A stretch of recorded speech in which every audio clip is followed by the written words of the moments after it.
Good morning, dear student. In today's class, we'll discuss about the Poisson ratio and lateral strain due to any external load on a element or body. So let's start the class.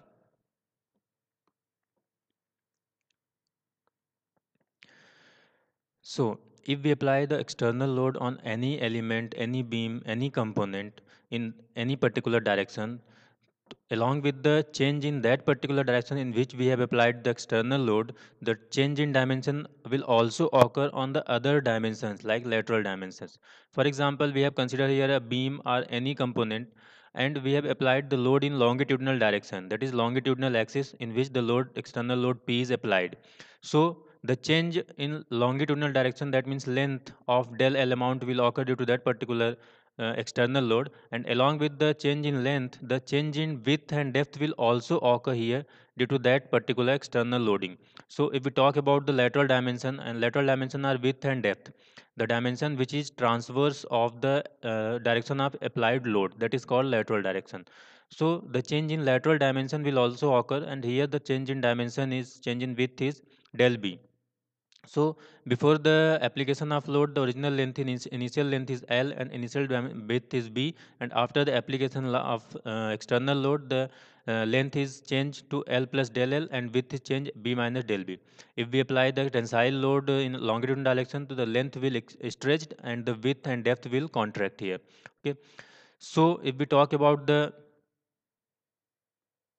L initial, that is L, and L final, that is L plus del L. And if we talk about the B initial, that is B.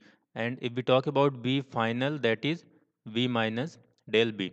So if the changes are occurring on any particular dimension, that means the strain is producing strain is generated on that particular direction.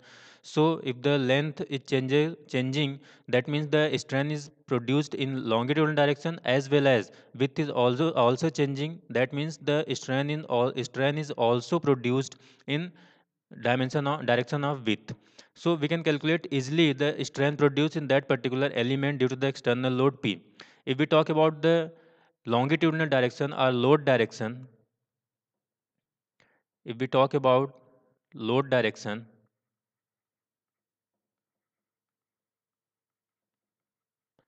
that is called longitudinal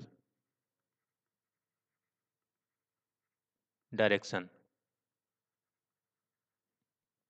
And the strain which will produce in longitudinal direction or direction of load, that will be called as normal strain or longitudinal strain or direct strain. Okay.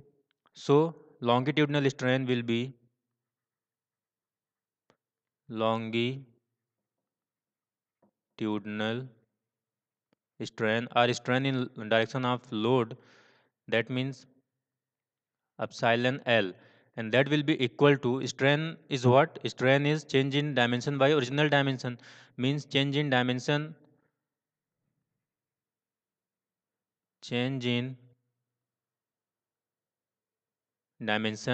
divided by original dimension. Here change in dimension will be can be calculated as length final minus length initial divided by length initial. Here length final is L plus del L and length initial is L and length initial is also L. That will cancel out and the remaining part epsilon L will be equal to del L by L. That is the longitudinal strain due to the external load P. And if we talk about the transverse direction or lateral direction and transverse direction, we can also say is lateral direction.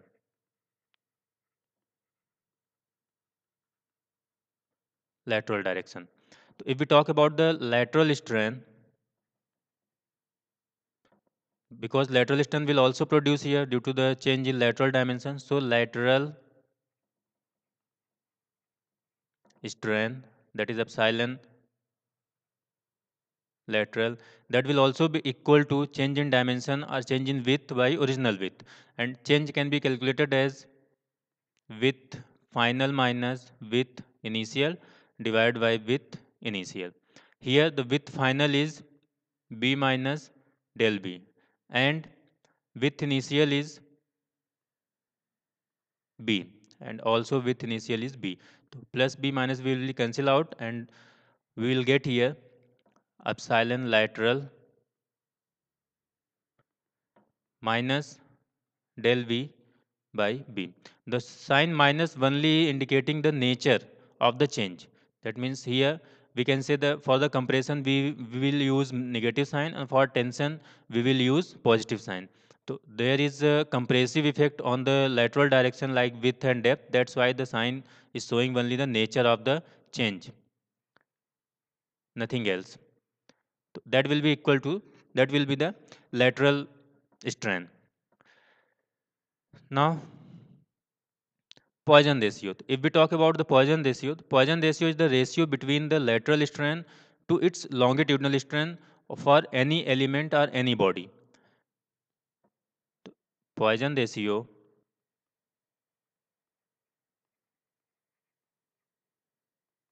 is ratio of lateral strain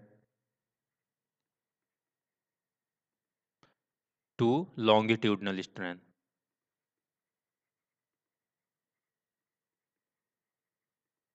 with mod for positive value always. Here lateral strain is epsilon lateral and longitudinal strain is epsilon longitudinal.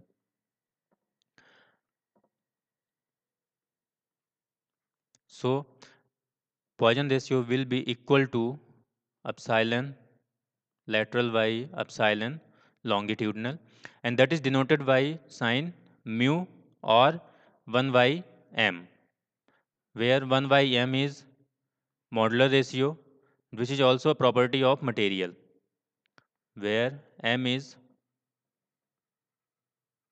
modular ratio. And we have to keep in our mind that for metal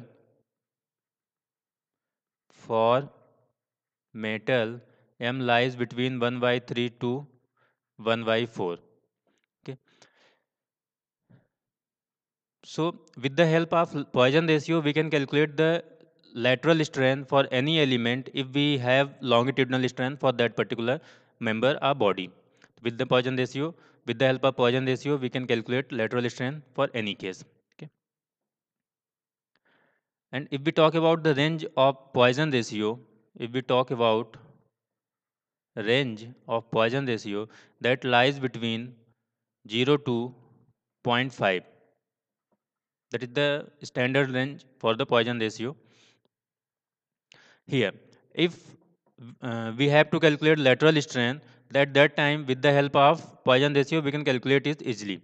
Here we have taken an element in which the load is applied only in x direction, a single direction, and due to that particular external load, the stress is sigma x. Okay.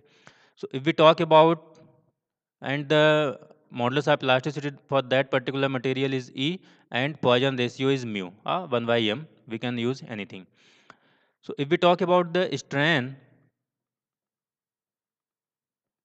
in load direction or longitudinal direction or x direction, x is longitudinal direction or load direction. So strain in x direction,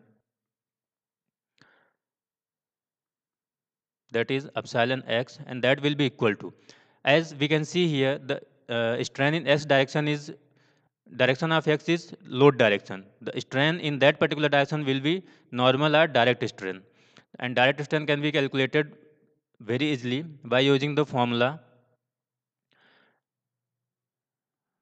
sigma x divided by E with the help of Hooke's law. Hooke's law says that the stress is directly proportional to strain within the elastic limit, and if we eliminate the sign, proportional sign, the constant is used E, modulus of elasticity. So the strain in x direction can be calculated as sigma x by E. And if we talk about the strain in y direction, strain in y direction, that is epsilon y. So if if we talk about the y direction, due to that load in x direction, that particular dimension will stretch or elongate. Okay, and because that is in the direction of load, that is longitudinal direction. And what change will occur on the direction of y, that particular dimension will contract. And due to the sigma x, the strain in y dimension will produce as lateral strain. The nature of the strain will be lateral in that particular dimension. Okay, so the very easy way to identify the nature of the strain is, if the load is perpendicular that particular dimension, that means due to that particular load, the strain, lateral strain will produce on that particular dimension. And if the load is parallel to any dimension, that means the strain in that particular dimension will be longitudinal strain or normal strain due to that external load. So here, if we talk about the y dimension, due to sigma x, the lateral strain will produce in y dimension.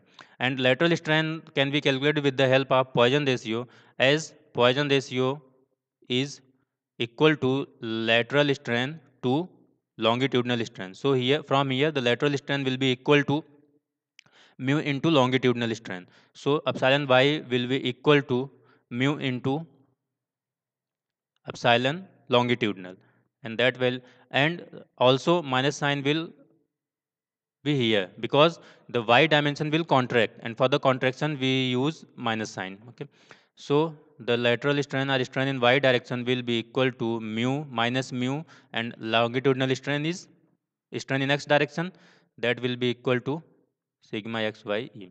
So if we need lateral strain by any load or any stress, we can directly multiply the Poisson ratio on the longitudinal strain by that particular load. Sigma xy is the longitudinal strain due to the sigma x, and if we multiply the Poisson ratio on that longitudinal strain, we can get the strain in y direction or lateral strain. We can take, we have considered another example here, case number 2. And here we have applied the external load in both the direction, in direction x and direction y as well. So the stress in x direction is sigma x, and stress in y direction is sigma y. And also the modulus of elasticity for that particular material is E, and Poisson ratio is mu. So if we talk about the strain in x direction and strain in y direction, first of all we will calculate in x direction. After that we will calculate in y direction. If we talk about x direction, the strain in x direction, look here, due to the sigma x, here in any dimension, any particular dimension, the effect of both the stress or both the load will occur. Okay, if we talk about the length, the length will stretched or contract, or the strain in the longitudinal direction, that is length, will occur due to the sigma x as well as sigma y also. Okay, so what type of strain will occur on that particular dimension? Due to the sigma x, by seeing the nature of the load and dimension, we can identify the nature of the strain. If the load or stress is parallel to any dimension, there will be a lateral, there will be a longitudinal strain. And if the dimension, if the load and any particular dimension is perpendicular, that means due to that particular load in on that particular dimension, the lateral strain will produce. So here, if we talk about the x direction, that means longitudinal dimension, in that longitudinal dimension, by the sigma x, a longitudinal strain produce, and by sigma y, a lateral strain will produce, because sigma y is perpendicular that longitudinal dimension, and sigma x is parallel to that particular longitudinal dimension. So if we talk about sigma x, first of all, due to sigma x, there is a longitudinal strain that will be equal to sigma x by e. And due to the sigma x, the length will elongate, extend. So that will put here with the plus sign. And again, due to the sigma y, lateral strain will produce on that particular length. And if the load is applied on the y direction, due to that particular load, the dimension along the y direction will stretch, and the dimension on transverse of y direction will contract. So due to the sigma y, that particular longitudinal dimension will contract, that means minus, and that is the long lateral strength. For calculating lateral strength, simply multiply Poisson ratio with the longitudinal strength, sigma y divided by E. If we talk about strain in y direction, that is epsilon y, in y direction, that means that particular dimension occur in y direction. So the strain in that particular direction will occur due to the sigma x as well as sigma y. But due to the sigma y is parallel to that dimension. Due to the sigma y, the longitudinal strain will occur in that particular dimension, and sigma x is perpendicular that dimension. So the strain in that dimension due to the sigma x will be lateral. First of all, we will talk about longitudinal strain due to the sigma y, that will be equal to sigma y by E, and the nature will be of extension, that's why the plus sign is used. And due to the sigma x, that particular dimension will contract, that means minus, and the lateral strain will produce here, so mu sigma x by E. So with the help of Poisson ratio, we can easily calculate the lateral as well as longitudinal strain, or we can say we can calculate the strain in any dimension very easily. Again, case number third, we have considered a cube here, 3D, and here the z direction is also considered. That means length, width, and depth. All the three dimensions are considered here, and in all the dimensions, the load is applied and stress is produced. Okay, sigma x, sigma y, and sigma z. So if we talk about the strain in all the dimensions, here the strain will produce in all three dimensions, in sigma x, sigma y, and in x, y, and z. So if we calculate the strain in x direction, that is epsilon x. We can also say is epsilon L, the strain in longitudinal direction. So due to sigma x, there is a longitudinal strain, that is sigma x y e, and due to the sigma y and sigma y and sigma z in longitudinal dimension, there is a lateral strain will produce. Okay, and lateral strain, the very simple way to calculate lateral strain is multiply Poisson ratio with the longitudinal strain due to that particular stress, minus mu sigma y e minus mu sigma z y e. If we talk about in y direction, that is the depth direction. So the strain in y direction means strain in depth, and that will be equal to, due to the sigma y there is a longitudinal strain, and due to sigma x and sigma z there is a lateral strain. So the equation will be sigma y by e minus mu sigma x by e minus mu sigma z by e. And if we talk about in z direction, the strain in z direction, that means strain in width, and that will be equal to, due to the sigma z there is a longitudinal strain, and due to sigma y and sigma x there is a lateral strain. So sigma z y e sigma z y e minus mu sigma x y e minus mu sigma y by e. In all the three dimensions, we can calculate the strain by that concept. Okay. That's all for today. Thank you.